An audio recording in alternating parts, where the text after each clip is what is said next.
भागवत महापुराण की जय, कुंज बिहारी लाल की जय, राधा रानी की जय। भगवान श्री कृष्ण के सभी भक्तों को राधे राधे, जय श्री कृष्ण। आज मैं आपको सुनाऊंगी भागवत महापुराण में पंचम स्कंद में 13वां अध्याय वनिक प्रसंग द्वारा राजा रघुगण का संशय निवारण। जड़ भरत ने कहा, राजन, मनुष्य का मन धन वैभव की लालसा में अत्यधिक आसक्त रहता है। जैसे व्यापारियों का दल धन की चाहना में देश देशांतर भटकता रहता है और व्यापार करके अधिक से अधिक धन प्राप्त करने का प्रयास करता है, वैसे ही स्थिति इस मनुष्य की है। वह धन में ही सुख पाने की संभावनाओं को खोजता है, इसलिए उसका ध्यान धर्म कर्म के सात्विक अनुष्ठानों से हटकर भौतिक संसाधनों को जुटाने के नैतिक अनैतिक सभी प्रकार के राजसिक तामसिक कर्मों को करता रहता है। पैसा आए चाहे जिस प्रकार से भी आए, ये उसका जीवन लक्ष्य बन जाता है। ऐसे कर्मों में फंसकर वह अपने मन की शांति को नष्ट कर डालता है। हर समय चिंताएं उसे घेरे रहती हैं। राजन, इस शरीर रूपी जंगल में 6 डाकू हैं जो इस संसार रूपी बीहड़ जंगल में भटकाते रहते हैं। वनिक समाज का नायक बड़ा दुष्ट है। उसके नेतृत्व में जब ये वहां पहुंचते हैं तब वे लुटेरे बलपूर्वक उसका सारा माल लूट लेते हैं और भेड़ियों के समान वे उसे नोच नोच कर खाने लगते हैं। उस बीहड़ जंगल में वह अपनी जान बचाने के लिए इधर उधर दौड़ता है, पर उसे कोई लाभ नहीं होता। उल्टे वह उस बीहड़ जंगल के झाड़ झंखाड़ों, कटीले झुरमुटों और वनैले हिंसक जानवरों से घिर जाता है। उसकी चीख पुकार सब व्यर्थ हो जाती है। मच्छर मक्खी उसके जख्मों पर भिनभिनाने लगते हैं और अपने तीखे डंकों से उसे पीड़ा पहुंचाते हैं। वह वनिक समुदाय आश्रय के लिए घर, पीने के लिए जल और अपने खोए हुए धन को पुनः पाने के लिए पूरे जंगल की दुर्गम पगडंडियों पर भटकता रहता है। वह दिशाहीन होकर कभी दलदल में फंसता है तो कभी भयानक झंझावातों बातों का उसे सामना करना पड़ता है। तरह तरह की बोलियां उसे भयभीत करती रहती हैं और अधिक भ्रमित करके उसे भटकाती रहती हैं। भूख प्यास से बेहाल हुआ वह ऐसे निंदनीय वृक्षों का सहारा लेता है जिन पर पहले से ही भयानक विषधर भुजंग लिपटे रहते हैं।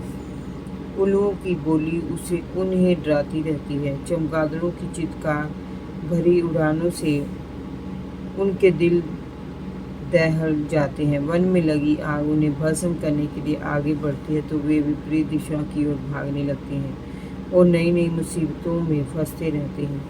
इस सब के अतिरिक्त भी राजन, कभी कभी उन्हें कोई ऐसा आश्चर्य स्थल दिखाई दे जाता है जहाँ घड़ी भर बैठकर वे विश्राम कर सके और अपनी थकान मिटा सके, अपने जख्मों को सहला सके, तो वे वहीं चिपक रह जाने का प्रयास करते हैं। उसे ही मनोरंजन और आनंद का गंधर्व लोग समझने लग जाते हैं, परंतु दूसरे ही पल उस शरीर स्थल की भयावहता प्रकट हो जाती है तो वे वहां से भी भागने लगते हैं। जंगल के बीच ऐसा गंधर्व लोग उन्हें फंसाने का जाल मात्र ही सिद्ध होता है, जैसे कोई व्याध अपने शिकार को फंसाने के लिए फिराकर दाना बिखेर देते हैं। उस समय बचने के लिए कभी वे पहाड़ पर चढ़ते हैं तो कभी खाई में उतरते हैं। अलग संसाधनों के बीच उन्हें अपना परिवार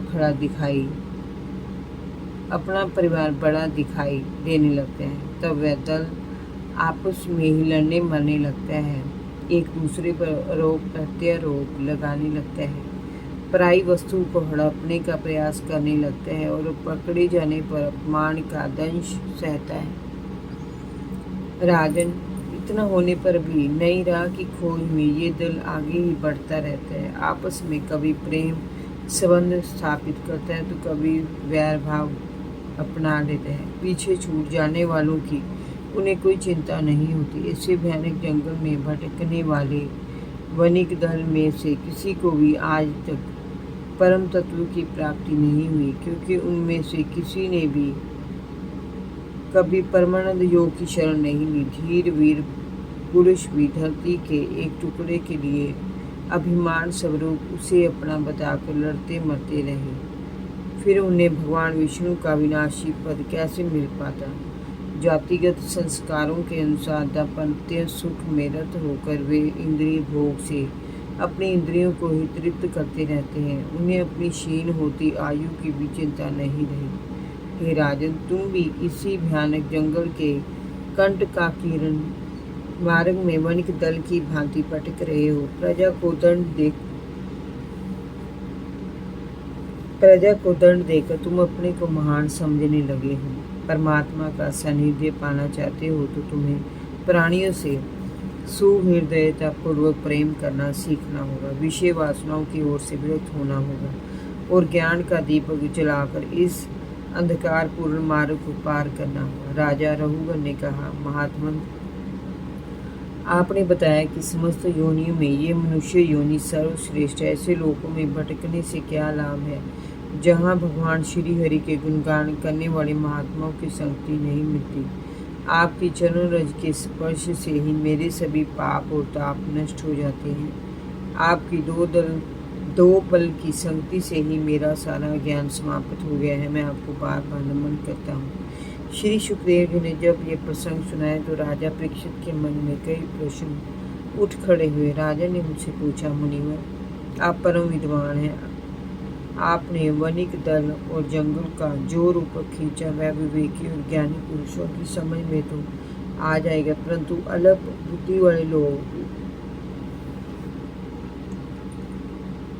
इसे कैसे समझ पाएंगे। अंत मेरी आपसे प्रार्थना है कि इस जटिल विषय को सरल शब्दों में खोलकर समझाइए ताकि सभी का कल्याण हो।